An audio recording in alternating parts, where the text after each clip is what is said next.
In our panel, Fox News chief political analyst Brit Hume, Dana Perino, co-anchor of America's Newsroom, co-host of The Five, and Harold Ford Jr., former Tennessee congressman, co-host of The Five. Brit, this is the president's second Oval Office address. Your overall thoughts about him tonight?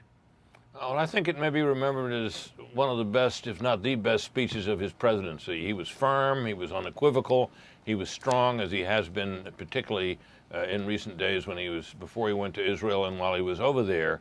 I was struck by the fact that he spent as much time as he did on Ukraine, and I think it was a good thing that he did, because the aid for Ukraine package that he's talking about and further aid to Ukraine beyond that is in jeopardy.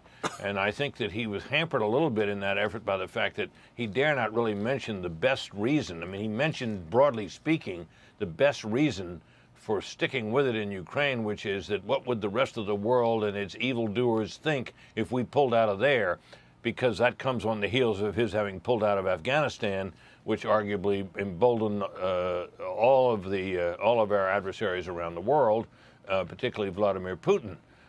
He didn't make that. He can't really make that case, and you wouldn't expect him to. But he made a strong case for it nonetheless, and I think it's important that he did. And also, of course, you're right, Bret, to wonder whether, as Republicans will, there'll be a follow-up to his statement about holding Iran accountable. But at least he talked about Iran. He had been loath to do so in his remarks regarding this Israel atrocities since they happened. But tonight, there it was. So on two important counts, I think he did remarkably well and was quite strong, quite firm. Dana, a lot has been said about the fact that the president prior to this has not articulated a strong argument for why the United States has to support Ukraine. It's expected he's going to ask for $60 billion, a much bigger amount than was already on the table that Congress has not allotted the money for yet. What did you think of the argument he made tonight? Well, I'm a little out of my comfort zone because I almost always agree with Brit Hume. And I almost wish we were sitting next to each other so that I could hold his hand and say, could we watch that together again? Because I actually didn't think it was strong. I prepared all day to love this speech. I prepared to want to stand up and cheer. And at times, I felt like we were reading a speech whose pages had been mixed up out of order. I thought that he didn't spend enough time talking about the atrocities of October 7th. He does obviously have a definite, deep understanding of the pain, and he is definitely against anti-Semitism, both abroad and at home. But he rushed that part of the speech so much, and the next thing I know, we're talking about Ukraine, and then we're kind of back to Israel, but then, wait, are you going to bring it up Taiwan as well? I thought there was going to be something on the southern border. I did not think it was as strong as it could have been, and I wanted it to be strong. Here's what I think I would have done. This speech, as Martha, you pointed out, was largely written about Ukraine. That is a good speech for him to give. I think what I would have done tonight in an Oval Office address is to say, I'm here to talk to you about the atrocities and the terrorist attacks. We are in a fight between civilization and barbarism, and it's not just happening in Israel, it's happening in these parts of the world, and point those out.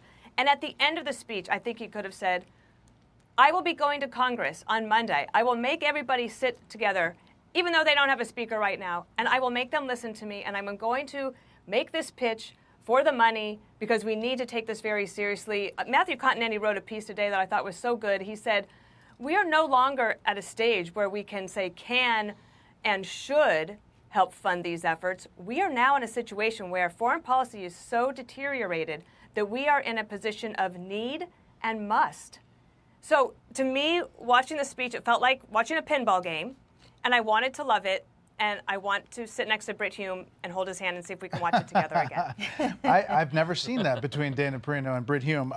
Harold, I want to play something for you. It's SOT 902. It is 4 paragraphs in where the president talks about the hit on that hospital inside Gaza. Take a listen. Like so many other, I'm heartbroken by the tragic loss of Palestinian life, including the explosion at the hospital in Gaza, which was not done by the Israelis. He's obviously said that on his trip, but he added that just at the beginning of his speech, Harold, in the Oval Office. Well, thanks for having me. I think it was important for him to say that tragedy upended his trip and made it very, very hard for him, if not impossible for him, to have met with some of the Arab leaders he wished to meet with on that trip.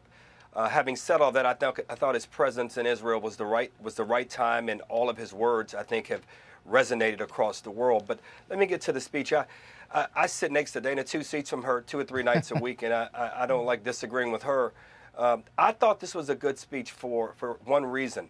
He laid out for a lot of the country who don't follow these things as closely as we do why Ukraine is important to our national security, or why it's a part of our national security interests, and obviously linked it to Israel. When he said that Hamas and Putin are one and the same, I think a lot of Americans, that will reverberate in parts of our country that want to understand, why would you send the Ukraine and Israeli ask for military assistance together?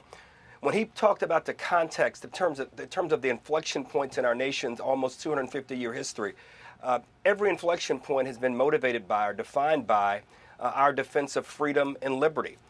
In projecting it from Truman, who was the president at the outset, at the birth of Israel, who introduced the Truman Doctrine, gave us the Marshall Plan to help rebuild Europe. These are moments when America has to be at its best, and when he reminded us of that beacon of the world, when he reminded us of that former Secretary of State who called us the indispensable nation, I viewed this speech as the first introduction, rather, for him to ask Congress. And Congress is obviously dealing with some internal matters, but to ask Congress, let us step forward as a nation, let us step forward as a Congress, and provide the military assistance and resources to ensure that evil, that the barbarism that Dana rightly talked about, does not spread any further. Yeah. So I give him a good grade tonight. As we were hearing that speech, as the president was delivering it, we're getting confirmation that U.S. forces were attacked in Iraq.